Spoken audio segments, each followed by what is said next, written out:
Bismillahirrahmanirrahim. Assalamualaikum warahmatullahi wabarakatuh. Innal hamdalillah nahmaduhu ta'ala wa nasta'inuhu wa nastaghfiruh wa na'udzu billahi min shururi anfusina wa min sayyiati a'malina. Man yahdihillahu fala mudhillalah wa man yudlil fala hadiyalah. Asyhadu an la ilaha illallah wahdahu la syarikalah wa asyhadu anna Muhammadan abduhu wa rasuluh. Qala Allah ta'ala fi kitabihil karim, ya ayyuhalladzina amanu taqullaha haqqa tuqatih wa la tamutunna illa wa antum muslimun. Ya ayyuhan nasu taqu rabbakum alladzi khalaqakum min nafsin wahidah wa khalaqa minha zawjaha wa batha minhuma rijalan katsiran wa nisaa'a wattaqullaha alladzi tasaaluna bihi wal arham innallaha kana 'alaikum raqiba. Ya ayyuhalladzina amanu taqullaha wa qulu qawlan sadida yuslih lakum a'malakum wa yaghfir lakum dhunubakum wa may yuti'illaha wa rasulahu faqad faza fawzan 'azima. Amma ba'd, fa inna asdaqal hadithi kitabullah wa khairal hadi hadi Muhammadin sallallahu alaihi wasallam wa syarrul umuri muhdatsatuha fa inna kulla muhdatsatin bid'ah wa kulla bid'atin dalalah wa kulla dalalatin finnar. A'adani Allah wa iyyakum minan nar. Ikhwana fillah wa akhwati fillah rahimani wa rahimakumullah wa barakallahu fikum. Alhamdulillah, yang pertama dan yang paling utama, marilah kita bersyukur pada Allah Subhanahu wa taala yang telah melimpahkan kepada kita semua dengan berbagai macam kenikmatan-kenikmatannya, sehingga kita pada kesempatan sore hari ini bisa berjumpa kembali, berkumpul kembali, bermajelis kembali di tempat yang mulia ini, di salah satu dari rumah-rumah Allah Ta'ala. Kemudian yang kedua, semoga salawat dan salam tercurahkan kepada Nabi kita Muhammad sallallahu alaihi wasallam. Ma'asyiral muslimin rahimani wa rahimakumullah. Sebelumnya kami sampaikan bahwasanya pada kesempatan sore hari ini sekiranya yang mengisi adalah beliau Al-Ustadz Ridwanul Bari hafizahullah ta'ala, namun dikarenakan beliau ada uzur, beliau berhalangan untuk hadir, maka di sini kami diminta untuk mengisi kekosongan dalam rangka untuk menyampaikan nasihat ataupun wejangan, terutama untuk diri kami pribadi dan juga untuk kaum muslimin seluruhnya. Ikhwana fillah wa akhwati fillah rahimani wa rahimakumullah. Alhamdulillah, kita senantiasa dimudahkan oleh Allah Ta'ala untuk bisa hadir di majelis-majelis ilmu, di salah satu dari majalis ta'lim, yang mana menghadiri majelis ilmu padanya terdapat banyak sekali keutamaan-keutamaan. Di antaranya diterangkan oleh para ulama, yaitu Fadilatul Syekh Abdurrahman Ibnu Nasir As-Sa'di rahimahullah. Beliau menjelaskan terkait dengan keutamaan menghadiri majelis ilmu, bahwasanya menghadiri majelis ilmu ini merupakan kebaikan yang amat besar. bahkan lebih baik bagimu dibandingkan dunia seisinya. Kata beliau rahimahullah, majlisu ilmin tajlisuhu khairun laka minad dunya wa ma fiha. Dikatakan oleh Asy-Syaikh Abdurrahman bin Nasir As-Sa'di rahimahullah, majelis ilmu yang kau duduk padanya, ya tentunya dengan ikhlas lillahi ta'ala, lebih baik bagimu dibandingkan dunia seisinya. Wa faidatun tastafiduha wa tantafi'u biha la syai'a yazinuha yusawiha. Dan suatu faidah yang engkau dapatkan, yang engkau peroleh ya, dari majelis ilmu tersebut, dan engkau mengambil manfaat darinya, maka tidak ada sesuatu pun yang sebanding dengannya. Ya, ini menunjukkan bahwasanya duduk di majelis ilmu merupakan keutamaan yang amat besar. Ya. Kita seharian bekerja belum tentu mendapatkan ya, dunia seisinya. Ya. Apalagi dunia seisinya. Ya, hanya sebagian kecil saja mungkin ada seseorang yang tidak mendapatkan. Ya. Dia berangkat di waktu pagi, pulang waktu sore. Qadarullah inginnya untung malah rugi. Ya. Nah, namun seseorang yang duduk sesaat ya, di majelis ilmu, dikatakan oleh beliau rahimahullah, khairun laka minad dunya wa ma fiha. Lebih baik bagimu dibandingkan dunia seisinya. Begitu pula faidah, ya satu faidah yang kau peroleh dan engkau bisa mengambil manfaat darinya, tidak ada sesuatu pun ya dari perkara dunia ini yang sebanding dengannya.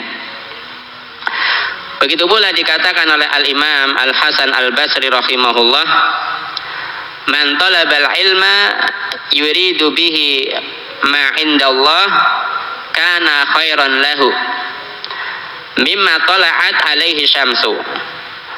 Barang siapa yang dia ya mencari ilmu, mempelajari ilmu agama, yang diinginkan dengannya sesuatu yang di sisi Allah Ta'ala, ya, dia ikhlas benar-benar di dalam thalabul ilmi, nah, tanpa mencari sanjungan, pujian atau bagian dari dunia, maka kata beliau rahimahullah, kana khairan lahu, maka yang demikian itu lebih baik baginya mimma tala'at alaihi syams, ya, lebih baik baginya daripada apa yang disinari oleh matahari. Itu maksudnya lebih baik baginya daripada dunia seisinya. Barakallahu fikum. Ma'asyiral muslimin rahimani wa rahimakumullah. Begitu pula duduknya seseorang di majelis ilmu, akan bisa menjadi sebab diampuninya dosa-dosa. Sebagaimana diterangkan oleh seorang sahabat yang mulia, Umar ibn Khattab radhiyallahu an, disebutkan oleh Imam Ibnul Qayyim rahimahullah di dalam kitabnya Miftah Dari Sa'adah, jilid yang pertama, halaman yang ke-77. Dikatakan oleh sahabat Umar ibn Khattab ya, radhiyallahu an, innar rajula, sesungguhnya ada seseorang, la yakhruju min manzilihi, dia keluar dari rumahnya, wa alaihi minadz-dzunub mithlu jibali tihamah, dalam keadaan dia membawa dosa-dosa yang begitu banyak. Diibaratkan oleh beliau radhiyallahu an, itu besarnya semisal gunung Tihamah, ya. Nah, yang namanya gunung atau bukit tentu perkara yang besar, bukan perkara yang kecil atau sepele. Nah, fa idza sami'al ilma, maka tatkala dia datang ke majelis, keluar dari rumahnya, kemudian dia duduk di situ mendengarkan ilmu, khafa wa taba, kemudian dia merasa takut atas dosa tersebut kepada Allah Ta'ala, wa taba, kemudian dia bertobat pada Allah taala, fansarafa ila manzilihi wa laisa alaihi danbun. Kemudian tatkala dia berpaling kembali ke rumahnya dalam keadaan tidak ada suatu dosa pun pada dirinya, maka beliau, sahabat Umar bin Khattab berpesan, fala tufariqu majalisal ulama, maka janganlah kalian menjauh dari majelis-majelisnya para ulama, yakni majelis ilmu. Barakallahu fikum.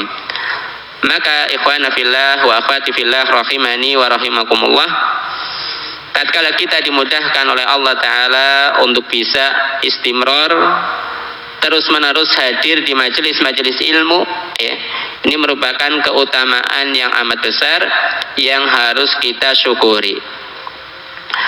Kemudian pada kesempatan sore hari ini insyaallah taala kami akan menyampaikan sebuah hadis, dan juga menyebutkan penjelasannya yang dibawakan oleh para ulama. Dan hadis tersebut adalah hadis dari sahabat Abu Hurairah radhiyallahu anhu yang diriwayatkan oleh Imam Muslim. Hadisnya ma'ruf, masyhur, insyaallah yang hadir di sini sering mendengar. Hadis yang berisi tentang keutamaan seorang yang mukmin dan kuat keimanannya. Disebutkan oleh Fadilatul Syekh Abdurrahman bin Nasir As-Sa'di rahimahullah di dalam kitabnya Bahjatu Qulubil Abrar pada hadis yang ke-12, beliau berkata, An Abi Hurairah radhiyallahu an, dari sahabat yang mulia Abu Hurairah radhiyallahu anhu, qala, beliau berkata, qala Rasulullah sallallahu alaihi wasallam, Rasulullah sallallahu alaihi wasallam bersabda, al-mu'minul qawiyyu khairun wa ahabbu ila Allah minal mu'minid dha'if. Seorang mukmin, seorang yang beriman dan kuat keimanannya, kuat keimanannya di sini yang dimaksud pada asalnya adalah kuat keimanannya secara maknawi, yaitu benar-benar keimanannya. Namun diterangkan pula oleh sebagian ulama bahwasanya di sini mencakup kuat dari sisi fisik, seorang mukmin yang kuat keimanannya, maksudnya pula mencakup pula padanya adalah kuat dari sisi fisik. Tatkala seseorang memiliki keimanan yang kuat dan fisiknya kuat, dimasuk dalam hadis tersebut. Khairun wa ahabbu ilallah minal mu'minid dhaif. Lebih dicintai oleh Allah Ta'ala dan juga lebih baik dibandingkan dengan seorang mukmin yang lemah keimanannya. Wa fi kullin khairun, dan pada setiap dari dua golongan tersebut, baik itu mukmin yang lemah keimanannya atau yang kuat keimanannya, padanya terdapat suatu kebaikan. Ihris ala ma yanfa'uk wasta'in billah wa la ta'jaz. Maka hendaklah engkau bersemangat untuk melakukan perkara-perkara yang bermanfaat bagimu, baik itu perkara-perkara yang berkaitan dengan urusan dunia atau perkara-perkara yang berkaitan dengan urusan agama. Selama itu mendatangkan manfaat, hendaknya kita bersemangat. Wasta'in billah wala ta'jaz. Dan jangan lupa, hendaknya engkau meminta pertolongan pada Allah Ta'ala dan jangan lemah, wala ta'jaz. Lemah di sini maknanya adalah taksal, itu engkau jangan malas, jangan merasa lemah atau malas. Wa in asabaka syai'un fala taqul law anni fa'altu kada kana kada wa kada. Dan jika engkau telah bersemangat meminta pertolongan pada Allah Ta'ala, kemudian engkau ditimpa dengan suatu perkara yang engkau tidak sukai, maka janganlah engkau mengatakan, kalau seandainya aku tadi berbuat demikian, niscaya yang akan terjadi adalah demikian dan demikian. Ya. Nah, hal ini dilarang. Ya. Apa alasannya? Ya, nanti akan disebutkan oleh beliau, Sallallahu Alaihi Wasallam. Apa yang harusnya kita ucapkan tatkala kita ditimpa oleh suatu perkara yang tidak kita sukai?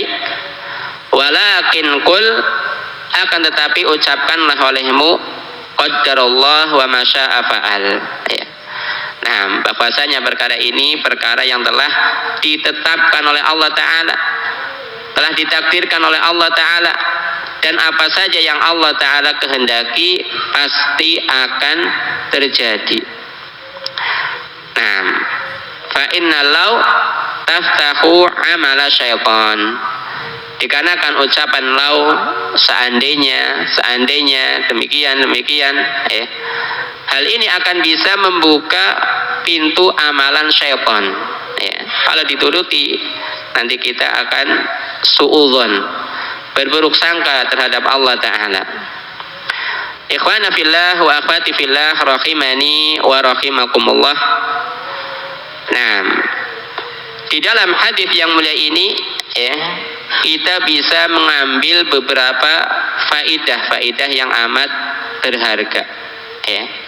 Sekalipun hadisnya tidak terlalu panjang, namun maknanya luas, mencakup urusan-urusan yang berkaitan dengan urusan dunia dan juga urusan agama kita. Nah, namun sebelum kita menyebutkan beberapa faidah, kita ingin murajaah terlebih dahulu. Tadi telah kita sebutkan bahwasanya seorang mukmin, seorang yang beriman dan kuat keimanannya, hal itu lebih baik dan lebih dicintai oleh Allah Ta'ala dibandingkan dengan seorang mukmin yang lemah keimanannya. Pertanyaannya, apa yang dimaksud dengan iman? Yang hadir di sini insya Allah tahu. Siapa yang akan menjawab? Ma makna iman?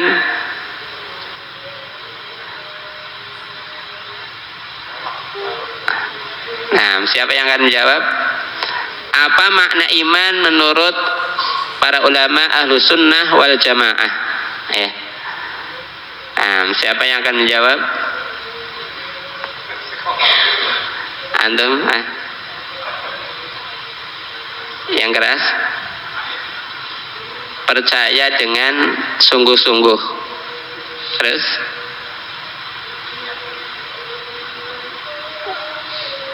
Meyakini dalam hati, diucapkan dengan lisan, diamalkan dengan perbuatan, dengan anggota badan.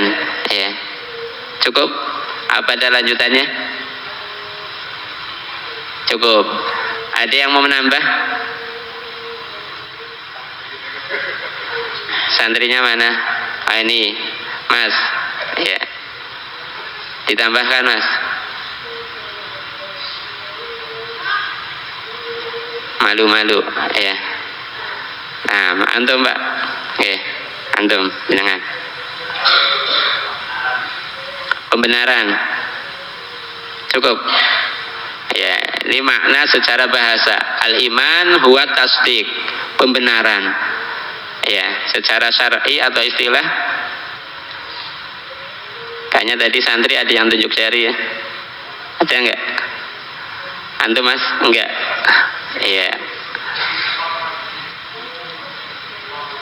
Oh, izin ke kamar mandi. Nah, nanti malah yang jawab ustadznya. Kelas 2 mana? Ada yang kelas 2?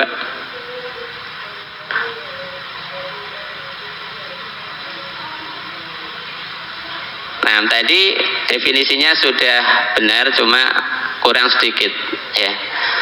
Keimanan itu adalah pembenaran dengan hati, diyakini dengan hati, kemudian diucapkan dengan lisan, dan diamalkan dengan anggota badan. Tambahnya apa? Bisa bertambah dengan apa? Melakukan ketaatan, dan bisa berkurang dengan kemaksiatan. Ya. Nah, barakallahu fikum. Al-iman huwa tasdiqu bil qalb wal qawlu bil lisan wal amalu bil jawarih wal arkan, yazidu bi ta'ah wa yanqusu bil maksiyah. Keimanan itu adalah pembenaran dengan hati, diucapkan dengan lisan, diamalkan dengan anggota badan, bisa bertambah dengan apa? Melakukan ketaatan, dan bisa berkurang dengan melakukan kemaksiatan. Ya. Ini makna iman. Sehingga ketika seseorang dia sudah beriman, dia semangat untuk beramal, menuntut ilmu, beramal, berdakwah, ya, menambah amalan-amalan ketaatan pada Allah Ta'ala, berarti ini keimanannya sedang naik, ya, bisa bertambah. Nah, namun ketika dia malas, kurang dalam thalabul ilmi, kurang dalam beramal, ya, ini keimanannya sedang turun. Bahkan apa? Sering melakukan kemaksiatan, dosa-dosa. Ini maknanya keimanannya sedang berkurang. Bahkan yang namanya iman itu bisa habis, ya, ketika seseorang melakukan apa? Kesyirikan, ya, atau pembatal-pembatal keislaman. Barakallahu fikum. Nah, ini makna iman. Adapun makna secara bahasa artinya at-tasdiqu, pembenaran, ya. Barakallahu fikum. Di dalam hadis yang mulia ini, ya, terkandung beberapa faedah, di antaranya isbatul mahabbati sifatan lillahi ta'ala. Padanya terdapat isbat, penetapan, ya, sifat mahabbah, kecintaan bagi Allah Ta'ala, ya. Jadi Allah Ta'ala memiliki sifat apa? Mahabbah, cinta, akan mencintai hamba-hambanya yang beriman, yang bertakwa, ya.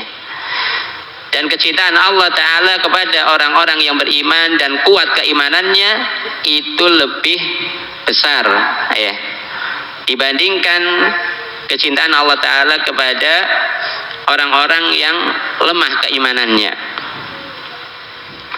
Sekalipun pada dua golongan tersebut, ya, padanya terdapat kebaikan.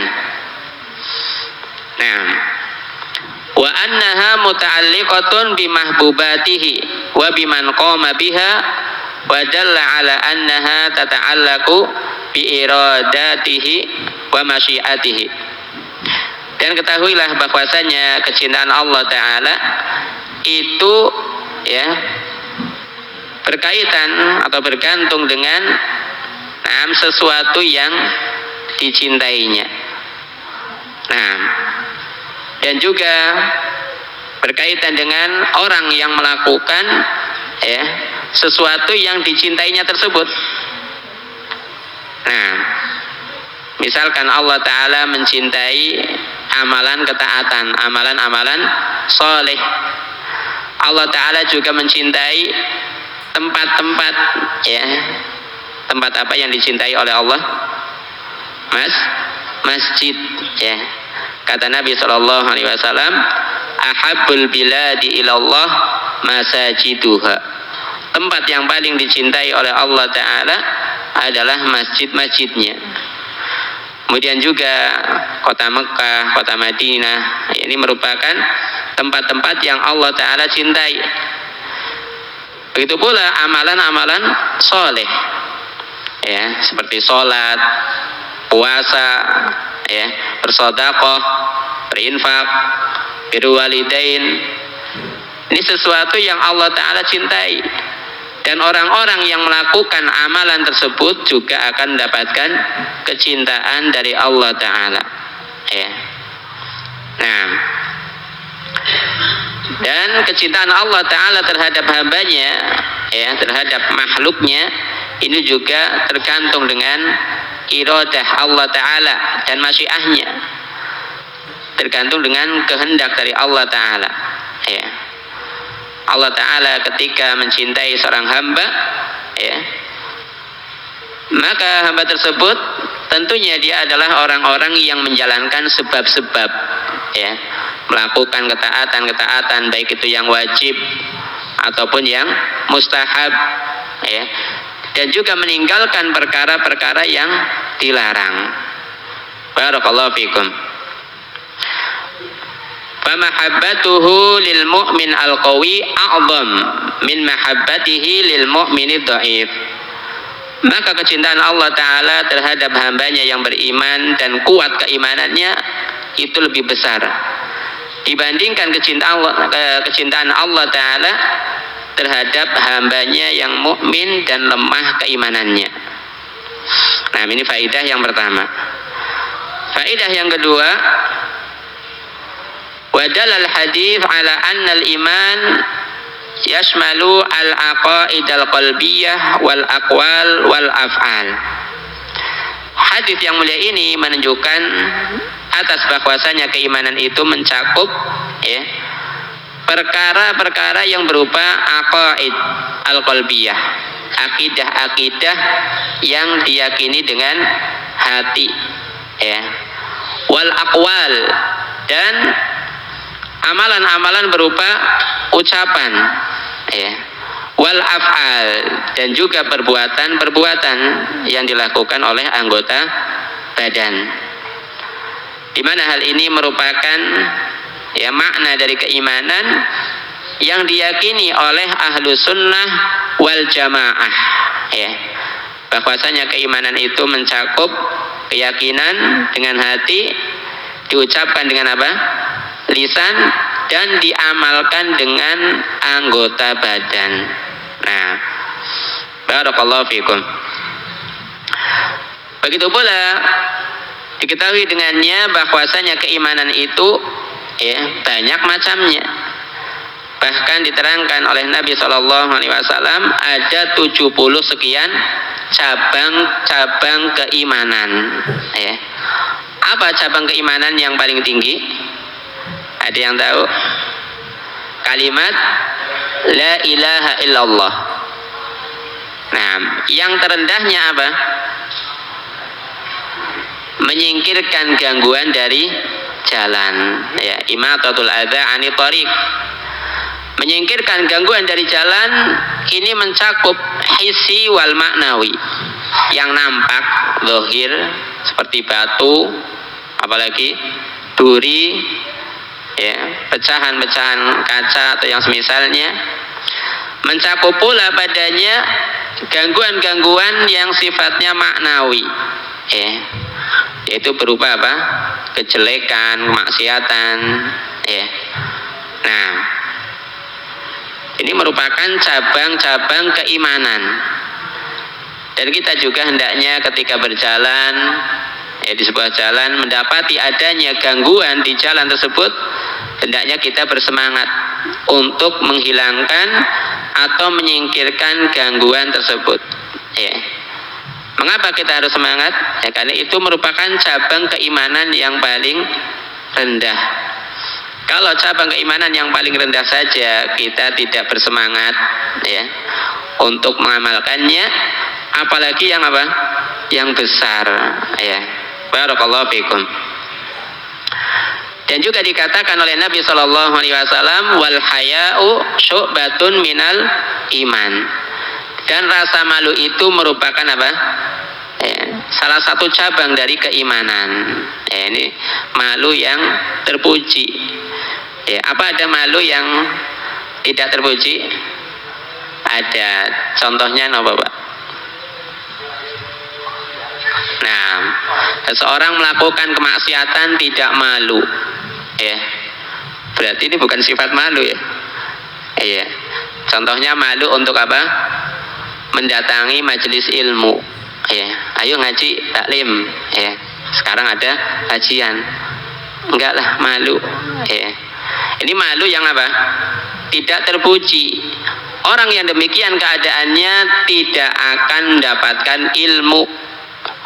Kalau seseorang malu dari thalabul ilmi, ya, sehingga tidak mendapatkan ilmu, maka akan terhalangi dari perkara-perkara yang lebih besar lagi, ya.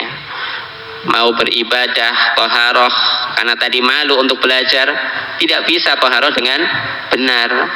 Mau sholat yang merupakan kewajibannya, ya, juga tidak bisa sholat dengan baik, ya. Kenapa? Apa alasannya? Malu, ya. Dikatakan oleh Mujahid rahimahullah, la yata'allamul ilma mustahyun wala mustakbir. Tidak akan mampu melajari ilmu, ya, dua golongan. Yang pertama adalah mustahyin, orang yang malu, ya, untuk menuntut ilmu. Ini malu yang tercela. Dia tahu dirinya tidak tahu tentang suatu ibadah, suatu amalan, namun malu untuk apa? Bertanya, ya. Nah, ini perkara yang tercela, ya. Padahal obat dari kebodohan apa? Bertanya, ya, talabul ilmi. Begitu pula seseorang tidak akan mendapatkan ilmu orang yang sombong, ya. Nah, merasa dirinya sudah tahu, sudah pinter. Lah, saya sudah pernah mondok, saya sudah jadi guru, saya sudah jadi ustadz, ya, nggak usah hadir lah, ya. Nah, ini juga termasuk salah satu bentuk kesombongan. Padahal yang namanya ilmu itu akan kita peroleh, kita dapatkan dengan cara kita thalabul ilmi, mendapatkan ilmu, ya, dari orang yang lebih berilmu dari kita, atau yang sepadan dengan kita, atau orang-orang yang tingkatannya apa? Di bawah kita. Selama itu hak, benar, ya, maka hendaknya kita ambil, kita terima, ya. Barakallahu fikum. Dan seluruh jenis kebaikan yang ada, yang dijelaskan oleh syariat, ini merupakan cabang-cabang keimanan, ya, tercakup dalam 70 sekian cabang tadi, ya. Barakallahu fikum. Kemudian diterangkan oleh beliau rahimahullah, Syekh Abdurrahman bin Nasir As-Sa'di rahimahullah ta'ala, wa hadhihi syu'ab allati tarji'u ilal a'malil batinah wa zahirah kulluha minal iman. Dan cabang-cabang keimanan ini yang kembalinya kepada amalan-amalan hati, ya. Nah, berupa keyakinan-keyakinan, ya, atau amalan-amalan hati yang lain seperti niat, khosyah, rasa takut, ya. Kemudian tawakal, roja, berharap, ya, dan perkara-perkara yang lain dari amalan-amalan yang kembalinya kepada hati, atau amalan-amalan yang kembalinya kepada perkara yang zahir, anggota badan, kulluha minal iman, seluruhnya merupakan bagian dari keimanan, ya, merupakan bagian dari keimanan.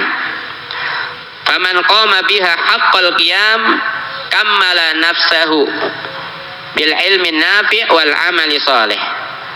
Maka siapa saja yang menegakkan cabang-cabang keimanan tersebut haqqal qiyam, dengan sebenar-benarnya, sesuai dengan kemampuannya, maka sungguh dia telah menyempurnakan, ya, cabang keimanan terkait dengan dirinya, yaitu dengan cara dia mempelajari ilmu yang bermanfaat, ya, dan juga beramal soleh. Nah, ada seseorang yang thalabul ilmi, kemudian ilmunya itu cuma diamalkan untuk sendiri, ya. Dia tidak mengajarkan kepada yang lain, yang penting dia selamat dari kejahilan, ya. Maknanya dia telah menyempurnakan hal-hal yang berkaitan dengan dirinya. Wa kammala ghairahu bitawasi bil haq wa tawasi bis sabr. Kemudian tatkala dia ingin lebih sempurna lagi, ya, ingin selamat dari berbagai macam kerugian-kerugian, maka hendaknya dia menyempurnakan dengan cara menyampaikan ilmu tersebut, ilmu yang telah dia pelajari, dia amalkan kepada orang lain, ya. Diajarkan tentang ibadah, tentang fikih, ya, tentang muamalah atau tentang Al-Quran, ya. Nah, untuk menyempurnakan keadaan orang lain terkait dengan keimanan, ya. Kemudian juga saling nasihat menasihati dengan kesabaran, ya. Fahuwal mu'minul qawi. Maka yang demikian tatkala dia mengamalkan 4 perkara tersebut, menuntut ilmu, yang bermanfaat, kemudian beramal, kemudian berdakwah, kemudian bersabar, maka dia adalah seorang mukmin yang kuat keimanannya. Alladzi haza a'la maratibil iman, yang mana dia akan mendapatkan tingkatan keimanan yang tertinggi, ya. Adapun seseorang yang hanya talabul ilmi untuk dirinya sendiri, untuk dia amalkan, ya, tidak mau mengajarkan kepada yang lain, ini tergolong orang yang mukmin, beriman, namun keimanannya apa? Lemah, ya. Nah, ini apa yang dijelaskan oleh beliau rahimahullah. Wa hadza min adillati salaf ala anna al-iman yazidu wa yanqus. Dan hadis ini juga menunjukkan, ya, atas dalil-dalil yang disampaikan oleh para ulama salaf untuk menunjukkan bahwasanya keimanan itu bisa bertambah dan bisa berkurang, ya. Karena di sana ada kelompok manusia yang keliru, ya, yang meyakini keimanan itu tidak bertambah dan tidak berkurang. Kalau dia sudah beriman, ya, dari sekarang sampai yang akan datang tetap keimanannya, sekalipun apa? Melakukan amalan-amalan soleh yang begitu banyak, nah, atau melakukan kemaksiatan-kemaksiatan, ya, nah, tidak akan pengaruh pada keimanannya. Ada pula yang meyakini keimanan itu hanya ma'rifatul bil qalb, ya, mengetahui atau membenarkan dengan hati saja, tanpa harus diucapkan, tanpa diamalkan, ya. Ini juga merupakan pengertian yang salah, yang keliru, ya. Kalau demikian, Fir'aun termasuk orang yang mukmin, karena Fir'aun sekalipun dia tidak mau mengucapkan beriman kepada Allah Ta'ala, beriman kepada Rasulnya, namun dalam hatinya dia mengetahui, membenarkan bahwasanya Robnya Nabi Musa ini benar-benar ada, ya, merupakan perkara yang hak, ya, namun tidak mau mengucapkan dan tidak mau mengamalkan, bahkan dengan kesombongannya menyatakan dirinya sebagai Rob, ya.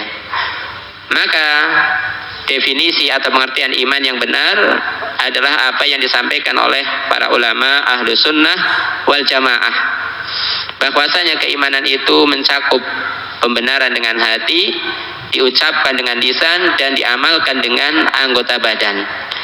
Bisa bertambah dan juga bisa berkurang.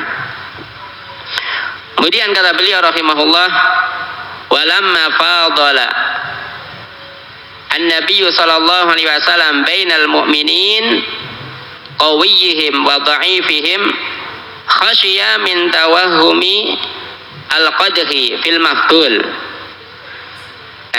Faqala wa fi kullin khairun.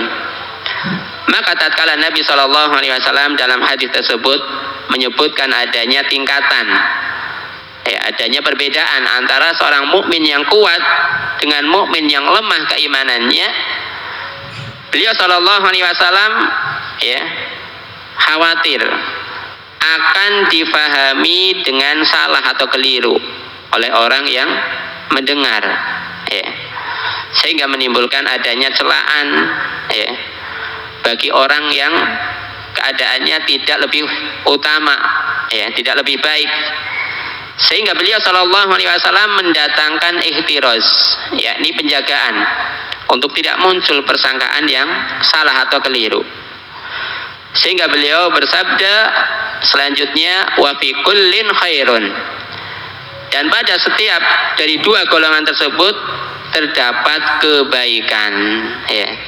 Ini juga perlu kita contoh. Misalkan kita punya 2 anak, ya.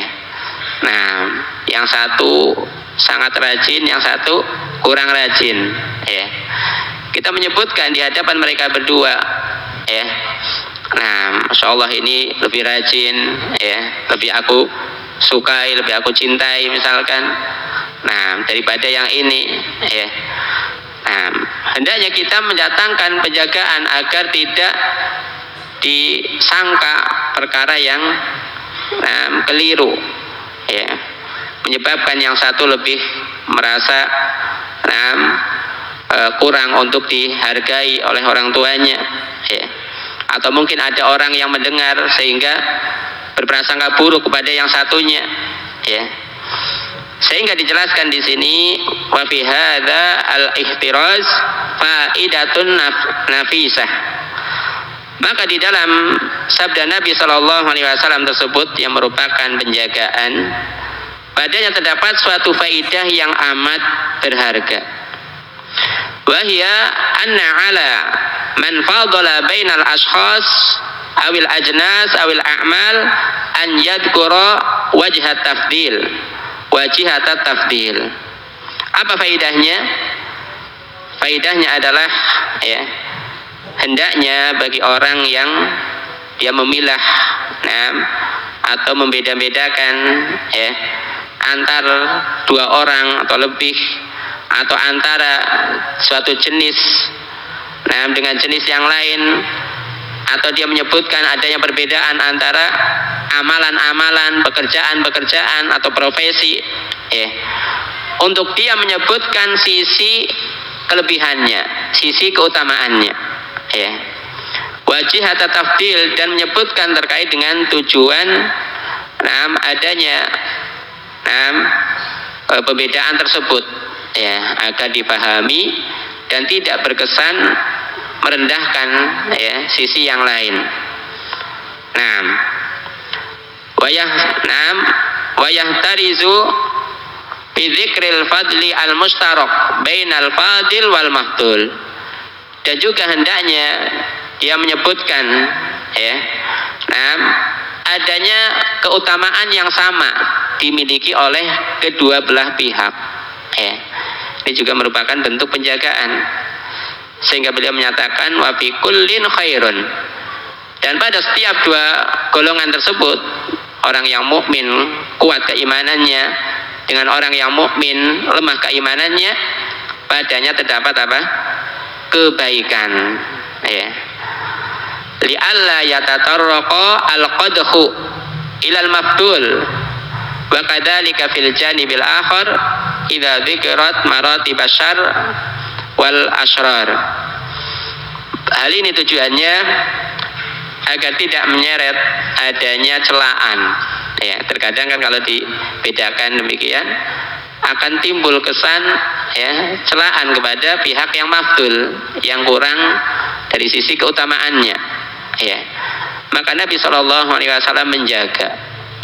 Dan ini bentuk pengajaran yang sangat baik, ya. Terkadang kita mungkin mengajar di kelas, ya, ketika ada seseorang yang lebih pandai dari yang lain, kita menyanjung, memuji, ya, mungkin membeda-bedakan dengan yang lain.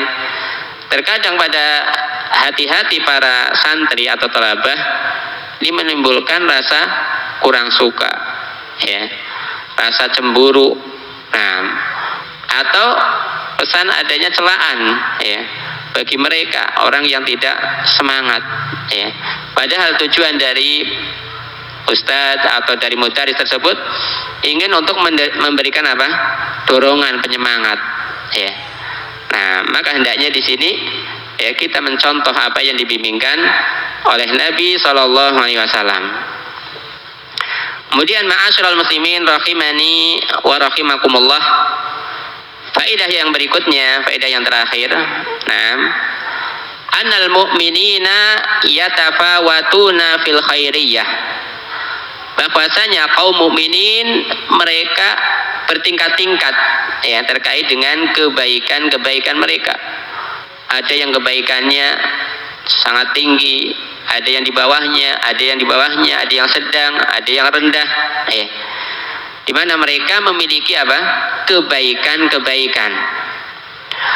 wa mahabbatullahi wal qiyamu bidinihi.